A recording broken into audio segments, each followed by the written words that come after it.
Shalom, salam sejahtera, jemaat yang dikasih Tuhan. Berjumpa lagi dalam siraman rohani dari Gereja Isa Al-Masih Jemaat Pegangsaan. Siang hari ini kita akan bersama-sama merenungkan dari salah satu ayat Alkitab, Yohanes pasal 4, saudara.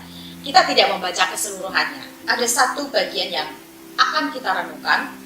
Yohanes pasal 4 itu ayatnya ada di 34. Kita baca bersama-sama di layar, sudah dituliskan, diberikan teksnya. Yohanes pasal 4 ayat 34, kata Yesus kepada mereka, makananku ialah melakukan kehendak Dia yang mengutus aku dan menyelesaikan pekerjaannya. Kita berdoa terlebih dahulu. Hati kami melimpah dengan ucapan syukur. Siang hari ini kami bersyukur. Kami masih dapat menikmati kebaikan Tuhan. Kasih setia Tuhan yang selalu baru setiap pagi kami rasakan. Hari ini pun kami bersyukur bahwa kami dapat mendengarkan firman-Mu semua karena kasih karunia Tuhan.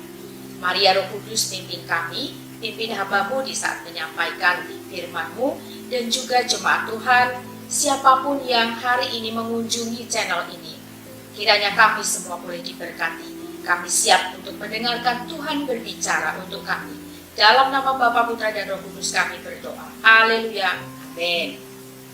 Sekali lagi saudara, kata Yesus kepada mereka, makananku ialah melakukan kehendak Dia yang mengutus aku dan menyelesaikan pekerjaannya. Ini bicara tentang makanan.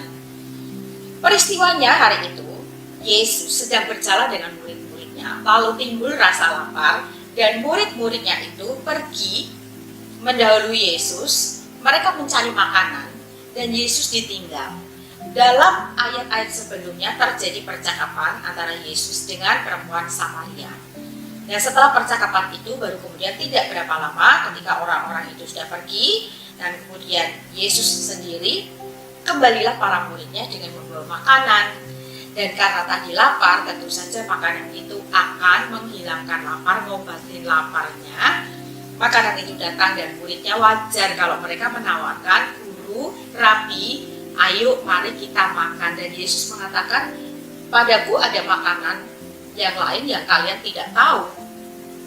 Dalam pemikiran manusia ketika Yesus mengatakan padaku ada makanan yang kalian tidak tahu, itu pasti pasti tadi ada orang kali ya, mungkin ada orang yang mengirimkan sesuatu atau memberinya makan, sehingga kita tidak tahu, karena ketika makanan itu diberikan kepada guru kita nggak ada. Tetapi Tuhan Yesus kemudian melanjutkan bahwa makananku ialah melakukan kehendak Dia yang mengutus aku dan menyelesaikan pekerjaannya. Apa hubungannya saudara makanan dengan apa yang disampaikan Tuhan di sini? Apa yang disampaikan Yesus kepada murid-muridnya? Saudara, makanan itu akan memberi efek yang menyenangkan bagi yang memakannya, percaya atau tidak, disadari atau tidak. Saudara, mungkin kita punya alasan, aku makan karena aku lapar, aku makan karena aku pengen sehat. Tetapi ada loh orang-orang yang makan, walaupun sudah makan, dia tetap makan ketika melihat makanan kecil, ketika melihat makanan yang disukai, makanan favoritnya, walaupun sudah makan, tetapi kalau melihat makanan favorit, aduh sebenarnya aku udah kenyang sih ya, tapi ini kan aku senang makanan ini, pasti akan dicomotnya. Nah, ada beberapa orang tertentu yang juga menyukai dan sangat-sangat edik begitu ya dengan makanan tertentu. Jadi ketika ada jenis makanan itu, atau di kafe yang baru buka lalu ada makanan itu, kafe yang baru buka ada menu yang baru itu, kayaknya rasanya itu pengen berburu. Wah, di sini gudeg, di sini enak, mie di sana enak. Kalau orang yang suka gitu ya, kulineran gitu ya, karena itu akan memberikan efek yang menyenangkan ya, membawa dan mengakibatkan hati senang, pikiran senang ketika makan ya, disadari atau tidak ya. Kalau yang lapar setelah makan, rasanya kenyang gitu ya. Tapi kalau yang penasaran dengan menu yang baru atau kafe yang baru, waduh rasanya kalau bisa mendapatkan itu senang banget saudara. Tapi jawaban Yesus ini memberikan kepada kita sama halnya saudara. Ketika makanan yang dikonsumsi oleh tubuh kita dan jasmani kita mendatangkan sesuatu yang menyenangkan, dan orang itu menjadi senang ketika menikmati itu. Tapi buat Yesus adalah ada yang lebih dari itu, hal yang menyenangkan, hal yang membuat moodnya menjadi senang, hal yang membuat dia menjadi lebih senang lagi, ada yang mendorongnya bukan saja dari makanan yang dimakan untuk tubuhnya, tetapi adalah ketika Yesus melakukan kehendak Dia yang mengutus Yesus. Siapakah? Bapa mengutus Yesus untuk datang ke dunia, untuk menjadi sama, serupa dengan manusia, untuk mati bagi dosa-dosa manusia, dosa saya, dosa saudara, dan untuk menyelesaikan pekerjaannya. Artinya, Yesus memberikan dirinya, mengosongkan dirinya mengambil rupa, menjadi sama dengan manusia, lalu tidak menganggap kesetaraan dengan Allah itu sebagai milik yang harus dipertahankan, tetapi kemudian melepaskan itu semua. Bahkan di saat Yesus hidup, Dia memberitakan, dan Yesus pun melakukannya itu, menyelesaikan pekerjaannya sampai mati di kayu salib. Itulah hal yang menyukakan hati Dia. Maka Yesus mengatakan dan ingin mengajarkan kepada kita, ini loh hal yang bisa membuat moodmu senang, itu mestinya ini melakukan kehendak Bapa hari ini. Saudara, kita memang membutuhkan makanan, kita juga suka gitu ya, makanan-makanan favorit.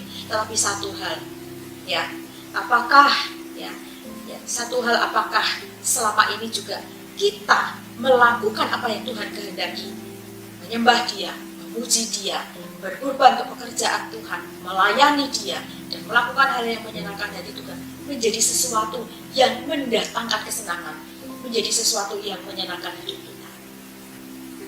Apakah ketika kita melakukan untuk gereja Tuhan, melakukan jemaat Tuhan, melakukan pelayanan kita, menjadi sebuah beban yang sangat membebani kita, ataukah menjadi sesuatu yang sangat menyenangkan ketika kita bangun lebih pagi dari yang lain untuk kita menyembah, ketika kita harus tidur paling malam untuk kita membaca Alkitab, ataupun ketika kita mengambil waktu istirahat yang lain, makan, tapi kita mendengarkan siraman rohani, kita mendengarkan firman Tuhan terlebih dahulu. Apakah hal-hal itu mendatangkan kesenangan bagi kita?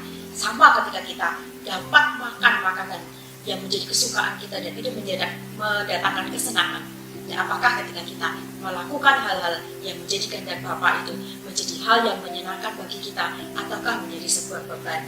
Hari ini Yesus Kristus, Tuhan kita, mengajarkan kepada kita, lakukanlah hal-hal yang sesuai dengan kehendak Bapa, menjadi sesuatu yang menyenangkan. Senangkan hati Tuhan, sama ketika kita menyanyi, menyenangkanmu, senangkanmu, hanya itu kerinduanku. Kiranya di setiap kita belajar terus dan terus untuk menjadi pribadi-pribadi yang menyenangkan hati Tuhan. Tuhan Yesus memberkati saudara. Salam sehat.